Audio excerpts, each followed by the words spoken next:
और सीधे आपको तस्वीरें दिखा देते हैं जहां पर राजस्थान विधानसभा की कार्यवाही शुरू हो चुकी है। सीधी तस्वीरें मिल रही हैं।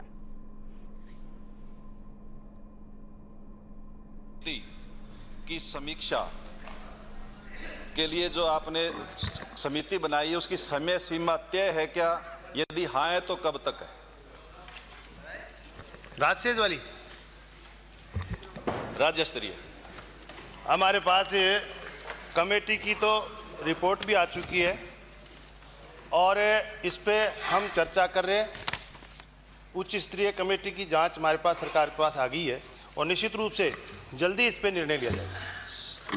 कोई तारीख बताएंगे इसमें या जल्दी चलता रहेगा? नहीं, जल्दी कर लेंगे। जांच कर रहे हैं, जांच होते ही आपको बता देंगे। दूसरा पूरक प्रश्न ये है कि बीरवाड़ा का नवीन भवन बनकर के तैयार हो गया है, तो क्या उसमें कॉलेज शुरू करने का विचार आप रखते हैं? यदि हाँ तो कब तक?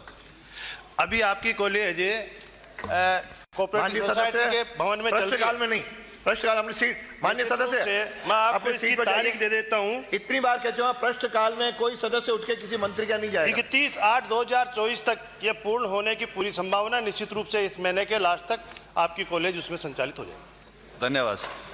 अगला प्रश्न है श्री रविंद्र सिंह भाटी, प्रश्न संख्या 234। माननीय सदस्य मंत्री जी। अध्यक्ष महोदय, आपके माध्यम से मैं माननीय सदस्य को बताना चाहता हूं कि जी हां, ये सही है कि पचपदरा रिफाइनरी क्षेत्र में रिफाइनरी की स्थापना से पूर्व स्थानीय खारवाल समाज द्वारा लवण क्षेत्र में स्थित नमक की खानों से नमक का उत्पादन किया जा रहा था। वर्ष 2013 में रिफाइनरी की स्थापना हेतु पचपदरा लवण क्षेत्र से आवाप्त की गई भूमि में 198 नमक की खानें भी शामिल थी। रिफाइनरी से प्रभावित 198 नमक खानों का शेष लवणीय भूमि पर विस्थापित में पुनः स्थापित करने हेतु 7.85 करोड़ रुपए क्षतिपूर्ति के रूप में दिए जाने का निर्णय मंत्रिमंडल के स्तर से किया जा चुका है। मंत्रिमंडल की आज्ञा दिनांक 3/3/23 की प्रति परिशिष्ट अ पर संलग्न है, जिसकी अनुपालना में विभागीय कार्रवाई प्रक्रियाधीन है। सप्लीमेंट्री एक और है, बट आप चाहे तो मैं बोले राजस्थान शुरू हुआ तो फिर पूरा पढ़ेंगे। राजस्थान रिफाइनरी परियोजना पचपदरा के लिए HPCL राजस्थान रिफाइनरी लिमिटेड को राज्य सरकार द्वारा प्रदान की गई भूमि में से 198 लवण खानों की ली गई भूमि का शेष उपलब्ध लवण भूमि में से 841 बीघा भूमि आवंटन किए जाने हेतु चिन्हित कर ली गई है। इन खानों को पुनः स्थापित करने हेतु राज्य सरकार द्वारा 7.85 करोड़ रुपए का डिस्टर्बेंस चार्ज का भुगतान किया जाएगा। ऐसी स्थिति में नए स्थान पर खाने स्थापित होने से इन्हें पुनः अपना कार्य एवं रोजगार का अवसर मिल सकेगा। माननीय सदस्य। माननीय मंत्री जी, निवेदन करना चाहूंगा कि 2013 में माननीय मंत्री जी नहीं, माननीय अध्यक्ष जी के मार्फत माननीय अध्यक्ष जी के माध्यम से मैं पूछना चाहूंगा कि विस्थापित जो लोग थे जिनकी खानें ली गई थी वो 2013 में अधिकृत कर ली गई थी। अभी तक उनको किसी तरीके का कोई जमीन नहीं मिली, न कोई क्षतिपूर्ति मिली है, और इसके बदले में, इसके एवज में कोई रोजगार में प्राथमिकता भी उन लोगों को मिली नहीं है। वो कुल मिला के लोग बेरोजगार हो चुके हैं। प्रश्न पूछिए। उनके लिए आप कोई विचार रखते हैं? उनको क्षतिपूर्ति का एक जो गैप हुआ है उसको देने का विचार रखते हैं? साथ ही साथ जो बेरोजगार युवा है उनको प्राथमिकता, नौकरी में प्राथमिकता देने का विचार रखते हैं रिफाइनरी में? अध्यक्ष महोदय, इसकी 1960 से इसकी एक प्रक्रिया शुरू हुई, जहां पर मैं ज़्यादा विस्तार में नहीं जाऊंगा, लेकिन उसके बाद 76 के अंदर मध्यस्थता करी उच्च न्यायालय ने, और यह तय हुआ कि वहाँ नमक का जो उत्पादन होगा और उसके जो बाय प्रोडक्ट्स होंगे वो सारी प्रॉपर्टी होगी सरकार की, लेकिन जो अधिकार है नमक निकालने का वो खारवाल समाज को मिलेगा। उसके बाद में 13 के अंदर 2013 में, जैसे माननीय सदस्य ने कहा कि रिफाइनरी के लिए वो भूमि ले ली गई। 2018 के अंदर एक कमेटी गठित हुई जिसने ये तय करा कि जो विस्थापित, उनको जिनकी ये 198 खाने हैं उनको विस्थापित करा जाए। उसके लिए फिर जैसे मैंने अपने उत्तर में लिखा था कि 184 बीघा इनकी ज़मीन आइडेंटिफाई हो गई है। अब बात ये सही है कि उनको अभी तक उन्होंने अपना काम वहाँ शुरू नहीं करा है। उसके लिए भी कलेक्टर की बलोत्रा की अध्यक्षता में एक बैठक हुई जिसमें खानों के जो खानदार के उन्होंने निवेदन करा कि मानसून समाप्त होने पर वो अपनी खुदाई शुरू करेंगे और खुदाई के साथ साथ 40% खुदाई होने पर उनको पहला इंस्टॉलमेंट मिलेगा और 100% होने पर उनको पूरा पैसा दिया जाएगा।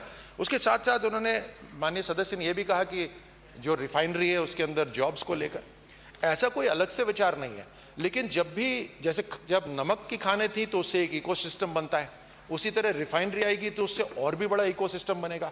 आज भवन निर्माण हो रहा है, मशीनों का काम हो रहा है, वो डायरेक्ट एम्प्लॉयमेंट है। इनडायरेक्ट एम्प्लॉयमेंट में रेस्टोरेंट हैं,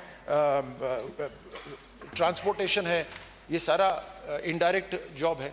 तो रिफाइनरी के आने से और वहाँ पर जो जॉब अपॉर्चुनिटी बढ़ेगी और उससे मुझे यकीन है कि, और स्पेसिफिक अगर मैं जवाब दूं माननीय सदस्य को तो वो ये है कि इस अक्टूबर से मॉनसून खत्म होने के बाद जैसी उनकी खुदाई शुरू होगी उनको उस हिसाब से पैसा देना शुरू कर देंगे। रोजगार के लिए भी एक बार निवेदन है, उन तमाम लोग जिनकी जमीनें गई है उनके रोजगार के लिए भी आप इस हेतु क्या प्रयास करेंगे सदन की मेज पे रखें? अध्यक्ष महोदय, वैसे तो उनका रोजगार की सुरक्षा करने के लिए ही वो एक 184 बीघा जमीन उनको दी गई है और वहां पर उनको जो उनका डिस्टर्बेंस हुआ है उनकी खुदाई के लिए भी पैसा दिया जा रहा है, तकरीबन 7 करोड़ रुपए उनको दिया जाएगा। लेकिन उसके अलावा इनडायरेक्ट जो एम्प्लॉयमेंट अपॉर्चुनिटी है वो भी अवेलेबल है। और वैसे भी जब मैं वहां उस क्षेत्र में जाऊंगा, जो कोई चर्चा होगी खारवाल समाज के साथ, माननीय सदस्य के साथ बैठकर उनसे भी चर्चा कर लेंगे। अगला प्रश्न धन्यवाद। श्री पितराम सिंह काला। Question number 309। माननीय मंत्री सर जी। उत्तर प्राप्त हो गया, आप चाहो एक पूर्व प्रश्न पूछ लेता हूँ, अध्यक्ष जी आपकी परमिशन हो तो। हाँ जरूर पूछिए पूछिए। क्या सरकार पिलानी विधानसभा क्षेत्र को कुंभाराम लिफ्ट परियोजना व अमृत 2 योजना में सम्मिलित करने पर विचार रखती है? यदि हाँ तो कब तक, और इसके लिए वित्तीय प्रावधान क्या करना चाहिए? माननीय मंत्री जी। माननीय अध्यक्ष महोदय, माननीय सदस्य को बताना चाहूँगा कि इस बजट घोषणा के अंदर माननीय मुख्यमंत्री जी ने पिलानी विधानसभा क्षेत्र के लिए इंदिरा गांधी नहर परियोजना से लगभग 7,000 इंदिरा गांधी नहर आधारित वृहद पेयजल परियोजना सीकर झुंझुनू नीमका थाना के लिए लगभग 7,542 करोड़ रुपए का प्रावधान किया है।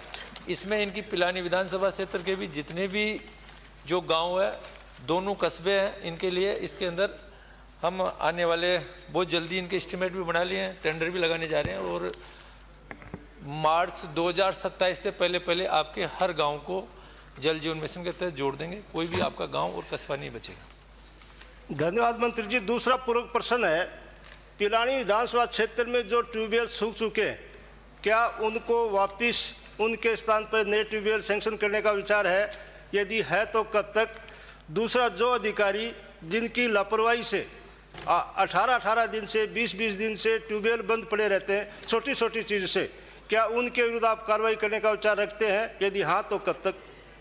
माननीय अध्यक्ष महोदय, पिलानी से आने वाले माननीय सदस्य ने सही बताया कि वैसे तो इस अभियान जो चलाया गर्मी के अंदर, जितने भी ट्यूबवेल्स और हैंडपम्प्स खराब थे उनके लिए हमने पाइपों से लेके पूरा अभियान चला के लगभग 400 करोड़ रुपए से ज़्यादा हमने पूरे राजस्थान के अंदर इनको ठीक किया। फिर भी मान्य सदस्यों के जब मैं बात करता हूँ उससे बहुत से सदस्यों के ट्यूबवेल सारे सूख चुके हैं क्योंकि पानी की कमी की वजह से भूजल नीचे गिरता जा रहा है।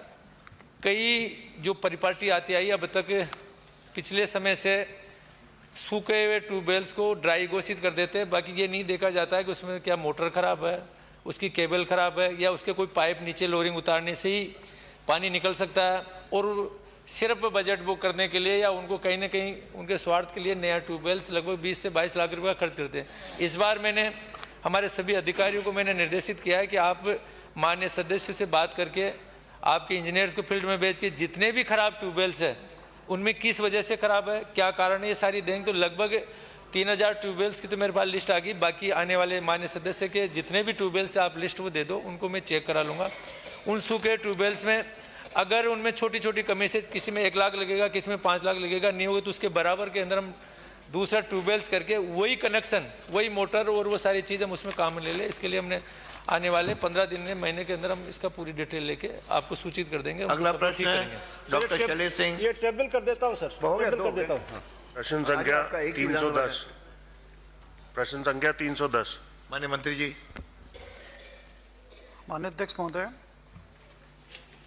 खंड 1 है विधानसभा क्षेत्र डी कुमेर की ग्राम पंचायत आवारा के पास गुजरने वाली एमएम कैनाल पर जीएसएस के पास नवीन पुलिया निर्माण की आवश्यकता के मद्देनजर प्रस्ताव तैयार किए जा रहे हैं। संसाधन उपलब्धता के अनुसार अग्रिम कार्रवाई की जानी प्रस्तावित है। बहुत बहुत धन्यवाद मंत्री जी। माननीय अध्यक्ष जी, मैं आपके माध्यम से मंत्री जी से पूछना चाहूँगा कि संसाधन उपलब्धता अनुसार अग्रिम कार्रवाई की जानी प्रस्तावित आपने कहा है, क्या इसमें आप यह बता पाएंगे कि कितनी लागत से इस पुलिया का निर्माण कराया जाएगा? माननीय मंत्री जी। माननीय अध्यक्ष महोदय, माननीय सदस्य जी को मैं आपके माध्यम से विश्वास दिलाता हूं कि इसका तकनीकी परीक्षण करा के और इसके एक बार विस्तृत रिपोर्ट बना के सदस्यों को मैं सूचित कर दूंगा। धन्यवाद मंत्री महोदय। अगला प्रश्न है श्री ललित मीणा। प्रश्न संख्या 311। माननीय मंत्री जी। अध्यक्ष महोदय, खंड 1 विभिन्न विभागों से प्राप्त सूचना के अनुसार अनुसूचित क्षेत्र में विभागवार स्वीकृति रिक्त पदों की सूचना परिशिष्ट अ पर संलग्न है। खंड 2 अनुसूचित क्षेत्र से गैर अनुसूचित क्षेत्र में एवं गैर अनुसूचित क्षेत्र से अनुसूचित क्षेत्र में स्थानांतरण करने के संबंध में कार्मिक विभाग क 2 जयपुर ने परिपत्र दिनांक 17/7/2014, 10/11/2014, 3/3/2015 एवं 16/7/2018 द्वारा समस्त विभागों के अतिरिक्त मुख्य सचिव, प्रमुख शासन सचिव, विभाग अध्यक्ष एवं विभागीय आयुक्त, संभागीय आयुक्त, जिला कलेक्टर आदि को निर्देश प्रदान किए गए। कार्मिकों के स्थानांतरण की कार्रवाई संबंधित विभागों द्वारा की जाती है। खंड 3 रिक्त पदों की भरने की कार्रवाई संबंधित विभाग द्वारा की जाती है। माननीय सदस्य। माननीय अध्यक्ष महोदय, मैं आपके माध्यम से मैं मंत्री जी को बताना चाहूँगा कि जो प्रश्न है उसमें पूछा गया है कि मूल विभाग के जो टीएडीए के जो हमारे मूल विभाग के कर्मचारी हैं उनको टीएचपी क्षेत्र से हटाने का विचार रखते हैं क्या, और इसमें जवाब दिया है कि कार्मिकों का स्थानांतरण कार्रवाई संबंधी विभाग द्वारा की जाती है। तो मेरा निवेदन है कि ये मूल विभाग उस टीएडीए के वहाँ के हैं मूल निवासी, उनको उसी विभाग में लगाने का विचार है क्या। इसके साथ साथ मैं माननीय अध्यक्ष महोदय मंत्री जी पूछना चाहूँगा कि मूल जो टीएचपी के कर्मचारी हैं, कार्मिक हैं, वो 14,720 हैं जो आपने इसमें डिटेल दी है। इसमें जो पदोन्नति वर्षों से रुकी हुई है, डीपीसी उनकी रुकी हुई है और उसमें कई विसंगतियां हैं, तो उनको कब तक दूर करके हम उनको कब तक प्रमोशन दिलाने का विचार रखते हैं, और साथ ही जो रिक्त पद हैं लगभग 14,281 उनको कब तक भरने का विचार रखते हैं। माननीय मंत्री जी। अध्यक्ष महोदय जी, मान्य सदस्य का पूरक प्रश्न है कि मूल विभाग में जिन कार्मिक ने जब अपनी अप्लाई की, भर्ती हुई, तब अपना विकल्प मांगा था और विकल्प मांगा था, तब सरकार ने उन कर्मचारियों को जैसा विकल्प था वैसा उनका ट्रांसफ़र कर दी गई। जिन कर्मचारियों ने विकल्प नहीं मांगा उनके स्थानांतरण नहीं किए गए।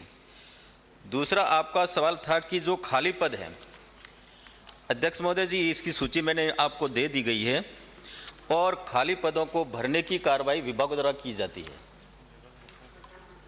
मैं माननीय अध्यक्ष महोदय एक और पूछना चाहूँगा कि जो जनजाति में टीएडीए विभाग द्वारा इंटरव्यू लेकर शिक्षा विभाग से या अन्य विभागों से प्रतिनियुक्ति पर जनजाति छात्रावासों में या फिर विद्यालयों में प्रतिनियुक्ति पे लिए जाते हैं, तो क्या मूल विभाग द्वारा टीएडीए या मूल टीएचपी क्षेत्र के जो अभ्यर्थी हैं वहीं के मूल निवासी हैं तो उनको रखने का विचार रखते हैं क्या? अन्य क्षेत्र की अपेक्षा मूल उसी क्षेत्र के जो हमारे टीएचपी के जनजाति के जो कार्मिक हैं उनको उसी में लगाने का विचार रखते हैं क्या? मंत्री जी। माननीय अध्यक्ष महोदय जी, ये छात्रावासों का सवाल इसमें था नहीं, लेकिन माननीय सदस्य ने पूछा तो मैं बता दूं कि छात्रावासों में हम जो वार्डन लेते हैं वो शिक्षा विभाग से प्रतिनियुक्ति पर लेते हैं, और उसमें ऐसी कोई बाध्यता है नहीं है कि आप टीएसपी क्षेत्र से भी लें। वो पूरे राजस्थान में कहीं से भी अप्लाई कर सकता है और वो आने के लिए वो अवेलेबल है। ऐसा कोई नहीं है कि उसी क्षेत्र का लें, ऐसा संभव नहीं है। अगला प्रश्न है श्री अजय सिंह। 312 प्रश्न संख्या 312। माननीय मंत्री जी। माननीय अध्यक्ष जी, मैंने इसको पढ़ लिया है। क्या उत्तर आ गया? जी जी, मैं बस पूरा प्रश्न कर रहा हूँ। माननीय अध्यक्ष जी, आपके माध्यम से मैं मंत्री महोदय से पूछना चाहता हूँ कि डेगाना विधानसभा में कुल कितने पटवार भवन बने हुए हैं? इनमें से कितने पटवार भवन नक्कारा अथवा जीर्ण शीर्ण है जो कि उपयोग में नहीं आ रहे हैं, और क्या सरकार इनका चरणबद्ध तरीके से निर्माण कराने का इरादा रखती है? माननीय मंत्री जी। माननीय अध्यक्ष महोदय, विधानसभा क्षेत्र डेगाना में कुल 53 पटवार मंडल स्वीकृत हैं। 10 पटवार मंडल स्वयं के सरकारी पटवार भवनों में संचालित हैं। 39 पटवार मंडल जिसका स्वयं का पटवार मंडल जीर्ण शीर्ण स्थिति में है, उनका संचालन पटवार मुख्यालय में किराए के भवन पे किया जा रहा है। शेष 4 पटवार मंडल जो कि भवन विहीन है, उनका संचालन भी किराए के भवन में किया जा रहा है। माननीय सदस्य द्वारा पूछा गया है कि जो 39 जीर्ण शीर्ण क्षतिग्रस्त पटवार मंडल हैं, तो मैं आपके माध्यम से माननीय सदस्य को कहना चाहता हूं कि क्रमबद्ध तरीके से जो ये जीर्ण शीर्ण हैं, उनकी मरम्मत वित्तीय संसाधनों के आधार पर किए जाएंगे। और रही ये 4 जिसमें पटवार भवन बिल्कुल है ही नहीं, उनके संबंध में भवन विहीन जीर्ण शीर्ण पटवारों में मरम्मत कार्य राज्य सरकार प्रशासनिक आवश्यकता एवं वित्तीय संसाधनों की उपलब्धता के आधार पर किया जाएगा इन 4 का। माननीय सदस्य। माननीय अध्यक्ष जी, मैं आपके माध्यम से मंत्री जी से पूछना चाहूँगा कि पटवारी, आरआई, तहसीलदार, नायब तहसीलदार, ये सभी राजस्व कार्य ऑनलाइन पोर्टल के माध्यम से संपादित करते हैं। पटवारी गश्त गिरदावरी भी करते हैं, क्रॉप कटिंग का काम भी करते हैं। क्या सरकार इन्हें संसाधन उपलब्ध कराने का इरादा रखती है, जैसे लैपटॉप, टैबलेट, इंटरनेट की सुविधा? इसके बारे में मंत्री जी बताएं। माननीय सदस्य। नहीं, कोई बात नहीं। माननीय अध्यक्ष महोदय, आपने पूछा तो केवल भवनों का है, संबंधित पूजा केवल भवनों का है। इन एडिशन क्या रखते हैं? माननीय अध्यक्ष है तो दीजिए, नहीं तो आवश्यक नहीं है। नहीं, मैं बोलता हूँ। माननीय अध्यक्ष महोदय, राजस्व कार्मिकों को लैपटॉप एवं टैबलेट उपलब्ध कराने जाने हेतु समस्त जिलों में के इकजाई प्रस्ताव राजस्व मंडल अजमेर के माध्यम से मंगवाए जाने हैं।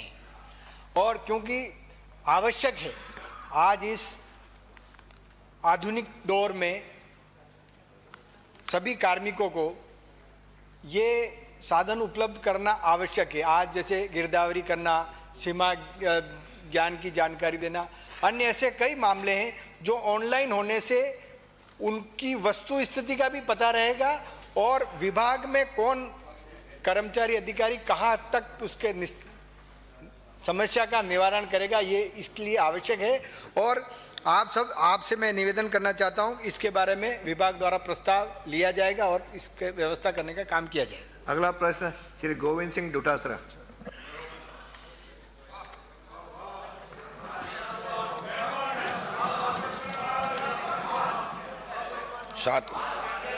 सुनिए 313 आराम से सुनो। माननीय मंत्री जी, आपको भी लाभ मिलेगा, राजस्थान को प्रश्न नंबर भी 313 है भाई, पूछना था। माननीय मंत्री जी। माननीय अध्यक्ष महोदय, पहला ही आया है। चलिए, आप तो बोलिए। मैं आपके माध्यम से माननीय विधायक को और सदन को अवगत कराना चाहूँगा। खंड 1, जी हाँ, सीकर शहर के नगरीय क्षेत्र का मास्टर प्लान 2041 बनाए जाने के संबंध में कार्यालय आयुक्त नगर परिषद सीकर के कार्यालय आदेश दिनांक 5 अप्रैल 2023 परिशिष्ट 1 द्वारा MNIT जयपुर को कार्यादेश जारी किए गए हैं। खंड 2 जी नहीं, नगर विकास न्यास व नगर परिषद सीकर द्वारा सीकर शहर के नगरीय क्षेत्र का मास्टर प्लान 2041 बनाए जाने के संबंध में प्रेषित प्रस्तावों को नगर नियोजन विभाग द्वारा दिनांक 6/10/2023 परिशिष्ट 2 को अनुमोदन हेतु इस विभाग को प्रस्तुत किया गया था। दिनांक 9/10/2023 को राजस्थान नगर सुधार अधिनियम की धारा 5(1) के अंतर्गत प्रारूप मास्टर प्लान पर आमजन से आपत्ति सुझाव प्राप्त करने हेतु अधिसूचना का प्रकाशन किया जाना था, परंतु विधानसभा चुनाव 2023 के संबंध में दिनांक 9/10/23 से आदर्श आचार संहिता प्रभावी होने के कारण ड्राफ्ट मास्टर प्लान 2041 जारी किए जाने के संबंध में अधिसूचना प्रकाशन नहीं किया जा सका। प्रारूप मास्टर को पुनः प्रकाशित किए जाने के संबंध में राजस्थान नगर सुधार अधिनियम 1959 की धारा 5(1) के अंतर्गत अधिसूचना जारी की जानी अपेक्षित है। वर्तमान में प्रारूप मास्टर प्लान का गुलाब कोठारी द्वारा याचिका में माननीय उच्च न्यायालय द्वारा पारित निर्णय के दृष्टिगत विधिक परीक्षण किया जा रहा है। खंड 3 जी हां, सीकर शहर के नगरीय क्षेत्र का मास्टर प्लान 2041 बनाए जाने हेतु राजस्थान नगर सुधार अधिनियम की धारा 3(1) के अंतर्गत नगरीय विकास विभाग की अधिसूचना दिनांक 22/12/2022 परिशिष्ट 3 द्वारा 50 राजस्व ग्रामों को अधिसूचित करते हुए अतिरिक्त मुख्य नगर नियोजक पूर्व राजस्थान जयपुर को नियुक्त किया गया। वर्तमान में लागू मास्टर प्लान 2031 में अधिसूचित 38 राजस्व के अतिरिक्त मास्टर प्लान 2041 में बनाए जाने हेतु 12 नवीन राजस्व ग्रामों में तकनीकी प्रकरणों का निस्तारण मुख्य नगर नियोजक राजस्थान जयपुर के आदेश दिनांक 6/7/2020 परिशिष्ट 4 अनुसार किया जाना है। माननीय अध्यक्ष महोदय, मैं माननीय मंत्री महोदय से केवल इतना ही जानना चाह रहा हूं कि सीकर शहर के नगरीय क्षेत्र का मास्टर प्लान 2041 बनाए जाने का आदेश सरकार के द्वारा 5/4/2023 को दिया गया और मुझे खुशी है ये बताते हुए कि अधिकारियों ने मिलकर के दिनांक 6/10/2023 को इसको पूरा करके 6 महीने में और अनुमोदन के लिए सरकार को भिजवा दिया। अनुमोदन कर दिया सरकार ने। अनुमोदन करने के बाद में 9 तारीख को अधिसूचना जारी कर दी गई कि आप अखबार में शाया कीजिए, आपत्ति और सुझाव मांगिए। वो अधिसूचना आपने मुझे परिशिष्ट में साथ में दी है। मैं मंत्री महोदय आपसे केवल इतना जानना चाह रहा हूं, आप भी सीकर से आते हैं, मैं भी सीकर से आता हूं। सीकर के और शहर के विकास का मामला है, कोई मुझे ज़्यादा इसमें राजनीति की बात नहीं करनी, लेकिन जो अधिसूचना है 9/10/2023 को, क्या ये समस्त प्रक्रियाएं पूरी करने के बाद में ही जारी की जाती है? और अगर वो समस्त प्रक्रियाएं पूरी करने के बाद में आपत्ति और सुझाव के लिए आपने बाकायदा लिख दिया कि 9/10/2023 से 9/11/2023 तक के लिए 1 माह के लिए आपत्ति और सुझाव मांगे जाते हैं, तो क्या ये अधिसूचना आज की तारीख में स्टैंड कर रही है? क्या निरस्त हो गई या स्टैंड कर रही है? अगर स्टैंड कर रही है और आप अब जवाब दे रहे हैं कि ये गुलाब कोठारी का विधिक परीक्षण कराएंगे, तो 10 महीने हो गए सर। 10 महीने में इस विधिक परीक्षण के लिए सरकार ने किस तारीख को चिट्ठी लिखी और कहां वो चिट्ठी अटकी हुई है, आप तक क्यों नहीं आई? इसका अगर जवाब दे देंगे तो मैं एक क्वेश्चन और पूछूंगा। माननीय मंत्री जी। सीकर शहर का मास्टर प्लान 2041 बनने के बाद मेरे संज्ञान में 20 शिकायतें आई हैं, जिसमें पुराने मास्टर प्लान और नए मास्टर प्लान में परिवर्तन हुआ है। अब चूंकि मैं सदन को और विधायक महोदय को विश्वास दिलाना चाहूंगा कि आम व्यक्ति, आम काश्तकार के हितों की रक्षा करने के लिए हमने इसका विधिक परीक्षण करवाने के लिए इसे रोका गया है, क्योंकि मुझे ये कहने में कोई संकोच नहीं है कि जितने भू कारोबारी हैं उनमें बहुत प्रभावशाली भी होंगे, अधिकारी भी होंगे, राजनेता भी होंगे, जनप्रतिनिधि भी होंगे। उनका कहीं न कहीं असर इन 20 शिकायतें जो मुझे प्राप्त हुई हैं, कहीं रास्तों को चौड़ाई कम की गई है, कहीं गत मास्टर प्लान में जिस काम के लिए जो क्षेत्र निर्धारित किया गया था उसको परिवर्तित किया गया है। और इसमें मैं माननीय विधायक महोदय को और सदन को ये बताना चाहूँगा कि गुलाब कोठियारी मामले में निर्णय का एक पैराग्राफ है जो मैं पढ़ के बताता हूँ। वैसे तो मेरे पास पूरा निर्णय की कॉपी भी है। The open space, green space, common facilities, playgrounds, gardens, parks, recreational areas specified in the master development plan or zonal development plan shall be protected during the operative period of the plans and even thereafter while undertaking revision thereof or preparing a new plan, and the same shall not be diverted to the use other than those specified. इसलिए आम जन की हितों की सुरक्षा को ध्यान में रखते हुए, आम गरीब किसान की सुरक्षा को ध्यान में रखते और भू कारोबारियों का हित इसमें नहीं सदे, इसलिए हम इसका विधिक परीक्षण करा रहे हैं। और मैं ये भी बता दूं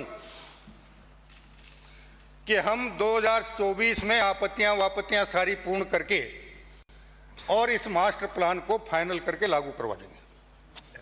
माननीय अध्यक्ष महोदय, बहुत अच्छी बात कही मंत्री जी ने। 2 बातें आई हैं सर इसमें।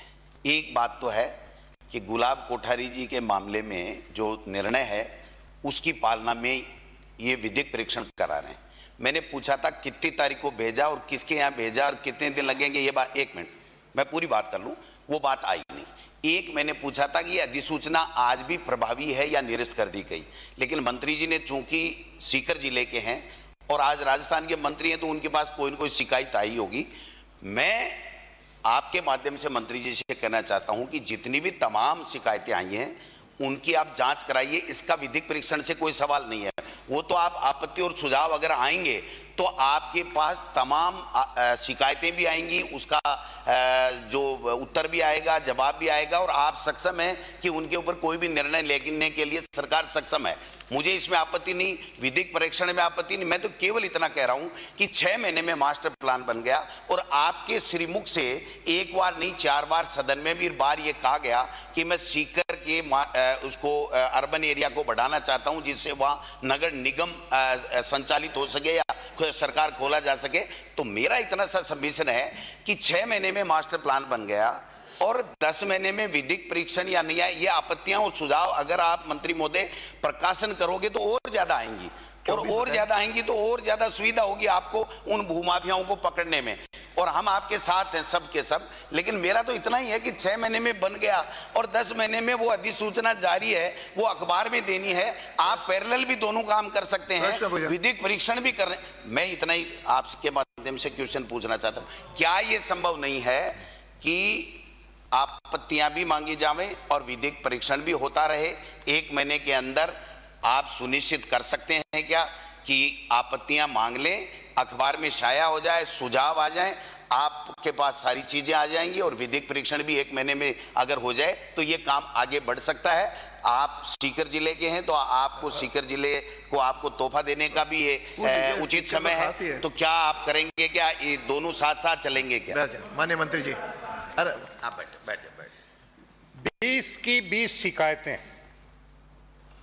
गुलाब कोठियारी निर्णय से प्रभावित वाली शिकायतें। कुछ में गत मास्टर प्लान में 60 मीटर की जो रोड थी उसको 30 मीटर प्रस्तावित कर दिया। कहीं आवासीय था उसको दूसरे में ले गए। तो इसका हम 1-1.5 महीने में परीक्षण करवाने के बाद उसको प्रकाशित करके और बाकी जो भी आपत्तियां आएंगी उसमें जो वास्तविक रूप से सही होंगी उनका निराकरण करते हुए मैंने पहले भी निवेदन कर दिया 2024 में सीकर शहर का मास्टर प्लान लागू हो जाएगा। अगला प्रश्न के लक्ष्मण राम। माननीय अध्यक्ष महोदय, प्रश्न नंबर 314। माननीय मंत्री जी, मेरे पास उत्तर आ गया। मंत्री महोदय, मेरा पूर्व प्रश्न है, क्या यह भी सही है कि सरकार सभी आवेदकों को समान डिमांड राशि और समान सब्सिडी पर कृषि कनेक्शन उपलब्ध कराने का विचार रखती है? यदि हाँ तो कब तक, नहीं तो क्यों? माननीय मंत्री जी। माननीय अध्यक्ष जी, मैं माननीय सदस्य को आपके माध्यम से बताना चाहता हूं कि इन्होंने नागौर जिले में जो कृषि कनेक्शन लंबित हैं और जिनके डिमांड जमा हैं उनको कृषि कनेक्शन जारी करने के बारे में जो पूछा है, तो नागौर जिले में कुल 549 कृषि कनेक्शन जिनके डिमांड जमा है वो लंबित हैं और आपके मेड़ता विधानसभा में भी कुल 46 कनेक्शन लंबित हैं। हम इनको 2024 के अंदर अंदर इनका जो भी लाइन है, इनके ट्रांसफार्मर हैं, वो वरीयता के आधार पर इनको जारी करके, और ये सतत प्रक्रिया है और इसको हम 2024 के अंदर अंदर जारी करने का और इनको लाभ देने का हमारा फाइनल प्लान है। माननीय अध्यक्ष महोदय, दूसरा सवाल, क्या यह सही है कि सरकार बूंद बूंद कनेक्शनों को 3 वर्ष की बजाय 1 वर्ष उपरांत की सामान्य श्रेणी में परिवर्तन करने पर विचार रखती है? यदि हाँ तो कब तक? माननीय मंत्री। माननीय अध्यक्ष जी, बूंद बूंद सिंचाई के लिए जो माननीय सदस्य पूछ रहे हैं वो 3 वर्ष की उनकी अवधि होती है। वो कनेक्शन मिलने के बाद 3 वर्ष की अवधि तक उस पर जो टैरिफ होती है वो बूंद बूंद कृषि सिंचाई की ली जाती है और उसके बाद वो सामान्य श्रेणी में परिवर्तित हो जाते हैं। अभी हमारे पास ऐसा कोई प्रस्ताव विचाराधीन नहीं है। अगला प्रश्न। धन्यवाद। श्री जबर सिंह। अध्यक्ष महोदय, प्रश्न संख्या 4616। प्रश्न नागौर नहीं, वो पूरे राजस्थान का ही है। आप जो कनेक्शन जारी करने की बात कर रहे हैं, तो क्या आपके पास इतनी बिजली की उपलब्धता है या नहीं है जितने कनेक्शन जारी कर रहे हैं? क्या जो नए कनेक्शन आप जारी करेंगे, महाराज जी लाइट नहीं आ रही, अभी नए कनेक्शन देने की आप बात कर रहे हो, तो उसकी बिजली की व्यवस्था है या नहीं है, या ऐसे ही चलेगी, ये पूछना चाह रहा हूँ। माननीय मंत्री जी। देखिए, जो भी नए कनेक्शन हम वरीयता के आधार पर जारी कर रहे हैं और ये कनेक्शन वास्तव में हर वर्ष जारी होने चाहिए थे, लेकिन पूर्ववर्ती सरकार ने एक साथ जारी कर दिए। काफ़ी अधिक कनेक्शन अभी भी पेंडिंग हैं। उनके लिए हम सामान है, उनके लिए मटेरियल जो भी आवश्यकता है वो प्रोक्योरमेंट कर रहे हैं, प्रयास कर रहे हैं, लेकिन उनके लिए जो लाइट है वो भी आपके समय व्यवस्था नहीं हो पाई, पर हम उनको भी लाइट देने के लिए पूरी व्यवस्था कर रहे हैं। सोलर की व्यवस्था कर रहे हैं। माननीय नेता प्रतिपक्ष जी, हमने लगभग 4000 मेगावाट के सोलर के ऑर्डर जारी कर दिए हैं और भी हम आगे प्रयासरत है, और वो सोलर दिन में ला करके हम किसानों को जो अभी प्रक्रिया है उसमें उनको भी नए कनेक्शनों को भी जो जोड़ेंगे उनके लिए हम तैयारी में हैं। पूरी कोशिश है कि इसी कार्यकाल में हम सारे कनेक्शनों को दिन में लाएंगे। 2 साल के अंदर अंदर उनको कृषि कनेक्शनों को हम दिन में चलाएंगे ताकि वो रात में जो चलाने से समस्या हो रही है वो भी नहीं आवे। यही हमारा पूरा सरकार का उद्देश्य है, जो हमने घोषणा की है उसको पूरी करेंगे। श्री जबर सिंह सांखला। प्रश्न संख्या 4616। माननीय मंत्री जी। जवाब आ गया अध्यक्ष महोदय। चलिए जवाब आ गया। प्रश्न पूछ लो। अध्यक्ष महोदय, मैं आपके माध्यम से माननीय मंत्री जी से पूछना चाहूँगा, खंड 1 में आपने जो बताया, कारण जो बताया है चित्तौड़ से ब्यावर बस बंद होने का जो कारण बताया वो यात्री भार में गिरावट। मेरा ऐसा मानना है अध्यक्ष महोदय, क्योंकि ब्यावर से चित्तौड़ बदनौर आसिंद होकर के बसें चलती है और उस पूरा एरिया मंगरे का है, तो ये मेरे हिसाब से मंत्री जी से मैं निवेदन करना चाहूँगा कि आप थोड़ा इसकी मॉनिटरिंग कराएं। ये जो कारण है वो जिला परिवहन अधिकारी जी की अनदेखी और रोडवेज अधिकारी जी की अनदेखी के कारण ये जवाब आया। प्रश्न पूछो आप। मेरा प्रश्न ये है कि ब्यावर से चित्तौड़ जो बस आपने बंद करी है वो, और एक बस बदनौर से कोटा चलती थी उसको बंद करा है अभी 4 महीने पहले। दोनों बसों को आप चालू करने की मनसा रखते हैं क्या? मेरा एक प्रश्न।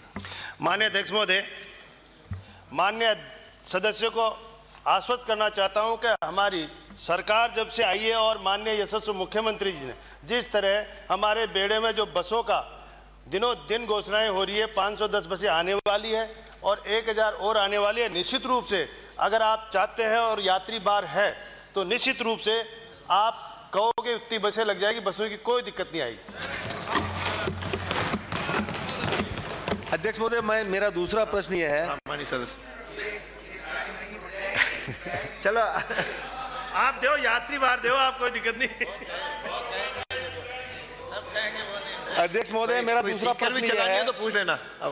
मेरा दूसरा प्रश्न यह है, आपने गुलाबपुरा शहर में जो बसों का कारण बताया आपने अपने जवाब में लिखा भी है कि हाईवे रोड से बस स्टैंड की दूरी 3 किलोमीटर है, इससे यात्रियों को असुविधा होती है। मेरा निवेदन है, गुलाबपुरा शहर बहुत बड़ा शहर है, वहाँ हिंदुस्तान जिंक का बहुत बड़ा प्लांट है और मयूर मिल भी वहाँ है, बहुत सारे लोगों को वहाँ परेशानी होती है। मेरा निवेदन है, लंबी दूरी की कुछ बसें, सभी बसों को, प्रश्न यही है अध्यक्ष महोदय, लंबी दूरी की कुछ बसों को आप गुलाबपुरा शहर में ले जाने की मंशा रखते हैं क्या? अध्यक्ष महोदय, वो नगरपालिका के अधिकार क्षेत्र में है आपका बस स्टैंड और वहाँ पे जो दूरी है वो 3 किलोमीटर अंदर है, इसलिए हम कोशिश करेंगे, हो सकता है कि वहाँ की लोकल बसें जवाब भेज सकते हैं, बाकी उधर ध्यान मत दो, अब इधर जवाब दो, उधर मत देखो आप। इनकी समस्या का समाधान करो। वो यहीं से होती है उनकी। अगला प्रश्न डॉक्टर सुभाष गर्ग। माननीय अध्यक्ष महोदय, प्रश्न संख्या 3 से 16 जवाब आ गया है। मैं सबसे पहले तो आपके माध्यम से माननीय मंत्री से पूछना चाहूँगा, आपने खंड 2 के सेकंड पार्ट में दिया है कि भरतपुर संभाग मुख्यालय पर खेलोत मल्टीपर्पज इंडोर हॉल, जिसमें कहा है कि निर्माण कार्य 1/7/24 को एजेंसी RSRDC द्वारा पूर्ण कर लिया गया है।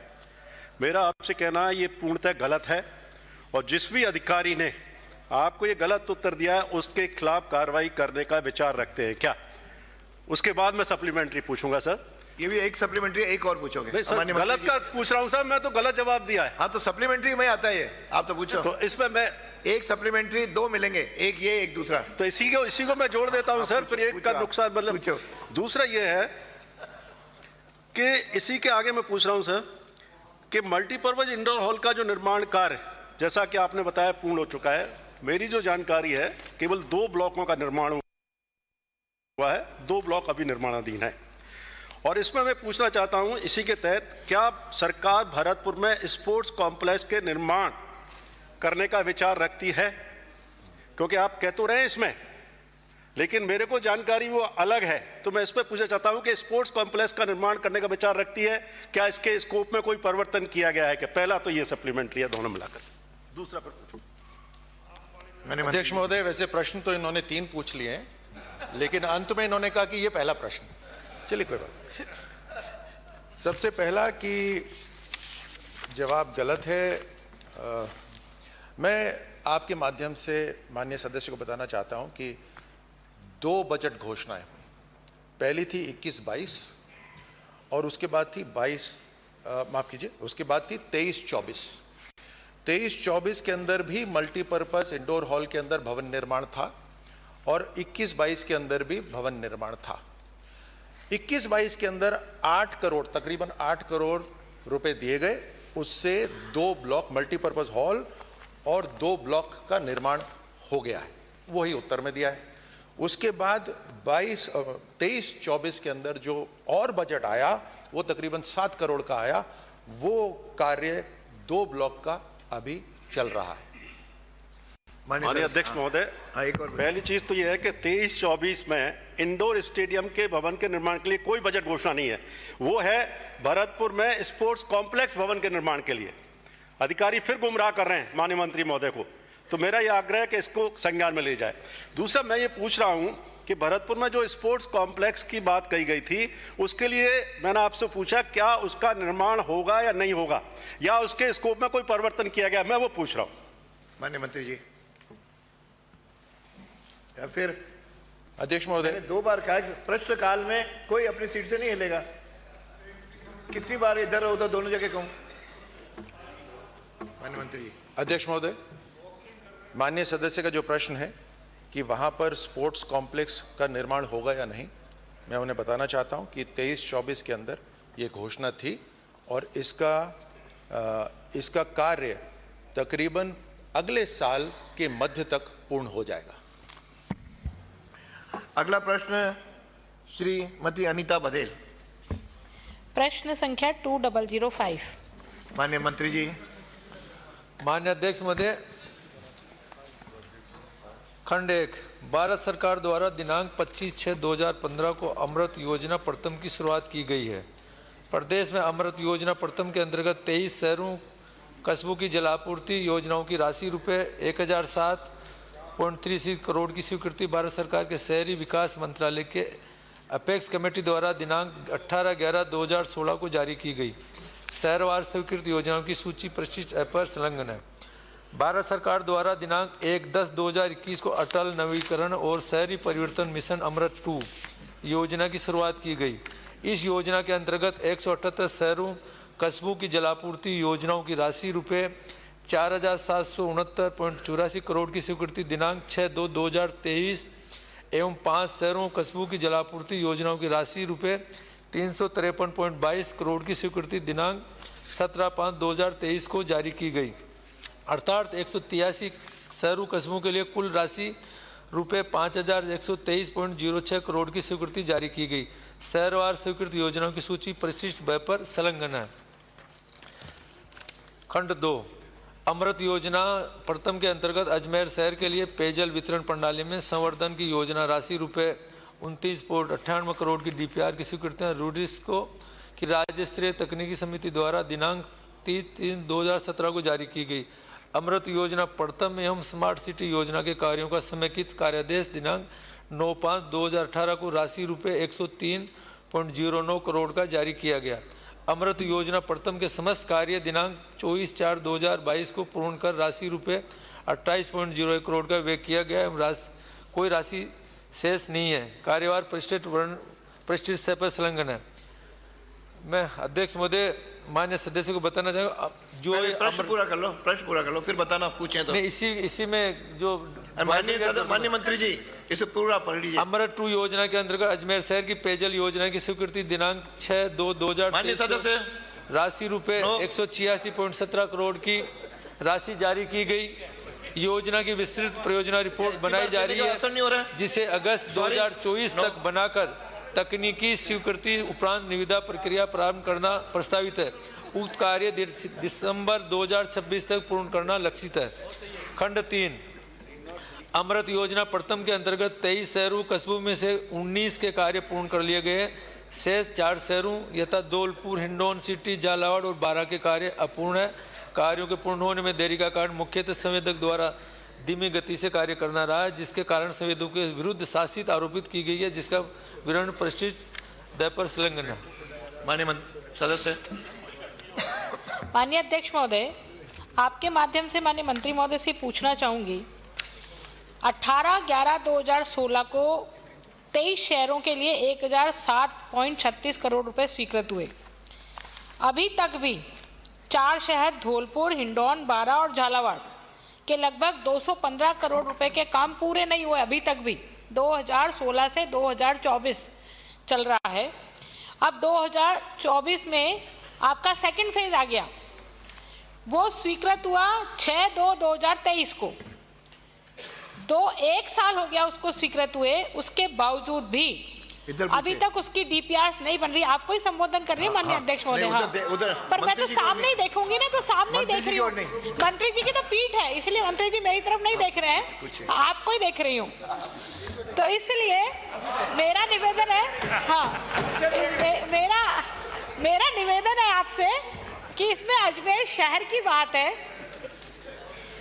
क्या मंत्री महोदय, ये जो 4 फर्म्स हैं जिन्होंने 4 जिलों के 215 करोड़ रुपए के काम नहीं किए हैं, पहली बात तो अमृत 2 में इनको काम ना मिले और ये ब्लैक लिस्टेड हो ताकि हम जैसे लोग परेशान ना हो, पहले तो ये व्यवस्था करेंगे क्या?